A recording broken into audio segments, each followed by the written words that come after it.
So hey guys, pro kabaddi season 11 లో ఏదైనా the most unluckiest team ఉందా అంటే అది తెలుగు రైడర్స్ టీమ్ అనే చెప్పుకోవచ్చు. సో అదేంటన్నా అలా అంటున్నావు, ఎందుకు Telugu Riders team the most unluckiest team Pro kabaddi season 11 అంటే ఈ వీడియో ఫుల్ గా చూసాక నీకే పిచ్చే క్లారిటీ అయితే వచ్చేస్తుంది. అండ్ నువ్వే అంటావు ఈ యొక్క ప్రో కబడ్డీ సీజన్ 11 లోనే Telugu Riders team most unluckiest team అన్నా అని చెప్పేసి. సో వీడియో అయితే చాలా ఇంట్రెస్టబుల్ గా ఉండబోతుంది. ఇంకా వీడియోకి లైక్ చేయబోతే లైక్ చేయండి, మన ఛానల్ గా ఉన్న కొత్తగా వస్తుంటే తప్పకుండా సబ్స్క్రైబ్ అయితే చేసి పెట్టుకోండి. సో ఈ సంవత్సరం ప్రో కబడ్డీ సీజన్ 11 లో తెలుగు రైడర్స్ టీమ్ దరిద్రం ఎలా ఉందంటే, తెలుగు రైడర్స్ టీమ్ ఆల్మోస్ట్ ఈ మ్యాచ్ గెలిచేసారా, ఇంకా అయిపోయింది, తెలుగు రైడర్స్ టీమ్ ఈ మ్యాచ్ లో ఖచ్చితంగా గెలుస్తారు అని ఎక్స్పెక్ట్ చేసినటువంటి కొన్ని మ్యాచెస్ లో తెలుగు రైడర్స్ టీమ్ వాళ్ళైతే ఈజీగా గెలిచే మ్యాచెస్ అయితే ఓడిపోయారు. ఇంత క్లోజ్ గా ఈ సంవత్సరం ప్రో కబడ్డీ సీజన్ 11 లో ఏ టీం కూడా మ్యాచెస్ అయితే ఓడిపోలేదు. ఈవెన్ తెలుగు రైడర్స్ టీమ్ ఈ సీజన్ లో మొత్తంగా 22 మ్యాచెస్ ఆడితే ఆ 22 మ్యాచ్ లో 10 మ్యాచ్లు అయితే ఓడిపోయింది. ఆ 10 మ్యాచ్ల్లో తెలుగు రైడర్స్ టీమ్ వాళ్ళు కనీసం 5 మ్యాచ్లు గెలిచే మ్యాచెస్ అనే చెప్పుకోవచ్చు.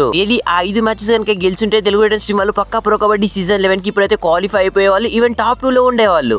దళిద్రాన్ని తెలుగు రైడర్స్ టీమ్ వాళ్ళు పిన్ పాకెట్ లో పెట్టుకుని ఈ సీజన్ లోకి అయితే వచ్చారు. ఇంకా నెక్స్ట్ వచ్చేసి Telugu Riders team play of scenario అనేది కూడా చెప్పుకోవచ్చు. తెలుగు రైడర్స్ టీమ్ కి ప్లే ఆఫ్ సినారియోలో ఒక్కటి కూడా కలిసి రాలేదు. Even pro kabaddi season 11 play of కి కూడా తెలుగు రైడర్స్ టీమ్ వాళ్ళు దరిద్రం వల్లే రాలేదనే చెప్పుకోవచ్చు. అంటే చిన్న ఈక్వేషన్స్ కూడా ప్లే ఆఫ్ రేస్ లో అయితే తెలుగు రైడర్స్ టీమ్ వాళ్ళకైతే అస్సలు ఫేవరబుల్ గా రాలేదు. అండ్ తెలుగు రైడర్స్ టీమ్ వాళ్ళు పట్నా పైరట్స్ టీమ్ పై మ్యాచ్ గెలిచింటే పక్కా ప్రో కబడ్డీ సీజన్ 11 కి వచ్చే వాళ్ళు ఆ మ్యాచ్ లో ఓడిపోయారు. దీన్నే దరిద్రం అంటారు. పట్నా పైరట్స్ టీమ్ వాళ్ళు యూమో టీమ్ పై గెలిచిన కానీ పక్కా అయితే ప్లే ఆఫ్ కి వచ్చే అవకాశాలు అయితే ఉండేవి. కానీ ఆ మ్యాచ్ లో కూడా పట్నా పైరట్స్ టీమే ఓడిపోయింది. దీన్ని ఏమంటారో ఇంకా మీకే వదిలేస్తున్నాను. రీసెంట్ గా జరిగినటువంటి మ్యాచ్ లో పునేరి పట్టణం టీమ్ పై తెలుగు రైడర్స్ టీమ్ వాళ్ళైతే అద్భుతంగా విజయాన్ని అయితే సాధించారు. Even Bengal warriors team Jaipur తో ఓడిపోయారు. దీన్నే తెలుగు రైడర్స్ టీమ్ కి పట్టిన దళిద్రం అని కూడా అని చెప్పుకోవచ్చు. ఈవెన్ తెలుగు రైడర్స్ టీమ్ వాళ్ళైతే ఫస్ట్ 10 మ్యాచెస్ లో చాలా అద్భుతంగా ఆడుకుంటూ వచ్చారు. ఈవెన్ ఎక్కడ కూడా ఆపోనెంట్ టీమ్స్ కి అయితే ఛాన్స్ ఇవ్వలేదు. ఈసారి టాప్ 2 లో ఉంటారేమో అని చెప్పేసి మనం అయితే ప్రతి ఒక్కరం అనుకున్నాం. కానీ కట్ చేస్తే సీన్ రివర్స్ అయింది. ప్రెజెంట్ టాప్ 6 లో ఉండడానికి తెలుగు రైడర్స్ టీమ్ వాళ్ళు కష్టాలు పడుతున్నారు. ఈవెన్ ఆల్మోస్ట్ ఎలిమినేట్ అయ్యారు అనుకోండి. పవన్ షెరావత్ ఇంజురీ కూడా ఒక పెద్ద దళిద్రం అనే చెప్పుకోవచ్చు. పవన్ షెరావత్ ఇంజురీ కావడం వల్ల తెలుగు రైడర్స్ టీమ్ కి అయితే ఫుల్ లాస్ అయిపోయారు. ప్రో కబడ్డీ సీజన్ 11 లో తను లేని మ్యాచెస్ లో తెలుగు రైడర్స్ టీమ్ వాళ్ళు కొన్ని మ్యాచెస్ గెలిచారు, కొన్ని మ్యాచెస్ ఓడిపోయారు. ఈవెన్ పవన్ ఇంజురీ వల్ల కూడా తెలుగు రైడర్స్ టీమ్ వాళ్ళకైతే దళిద్రం చుట్టుకుందనే చెప్పుకోవచ్చు. బట్ తెలుగు రైడర్స్ టీమ్ వాళ్ళకి ఇంకా ప్రో కబడ్డీ సీజన్ 11 లో ఒకే ఒక అవకాశం అయితే ఉంది ప్లే ఆఫ్ కి రావడానికి. అదేంటంటే యూ ముంబా టీం వాళ్ళు ఉన్న 2 మ్యాచ్ల్లో మటుకు 10 పాయింట్ల తేడాతో మ్యాచెస్ ఓడిపోవాలి. సో కనీసం తెలుగు రైడర్స్ టీమ్ వాళ్ళకున్న దళిద్రానికి కనీసం ఇదన్నా ప్లస్ గా మారి తెలుగు రైడర్స్ టీమ్ వాళ్ళు pro kabaddi season 11 play offs కి వస్తారో లేదో అయితే చూడాలి. సో ఇది కూడా నాట్ 1% అనే చెప్పుకోవచ్చు. తెలుగు రైడర్స్ టీమ్ కున్న దళిద్రానికి అయితే ఇది కూడా పోయిద్దేమో అని చెప్పేసి నాకైతే అనిపిస్తుంది. ఈవెన్ యూ ముంబా టీం కి ఉన్నటువంటి 2 మ్యాచ్ల్లో 10 పాయింట్ల తేడాతో మ్యాచెస్ ఓడిపోవడం అనేది కొంచెం ఇంపాసిబుల్ టాస్క్ అనే చెప్పవచ్చు.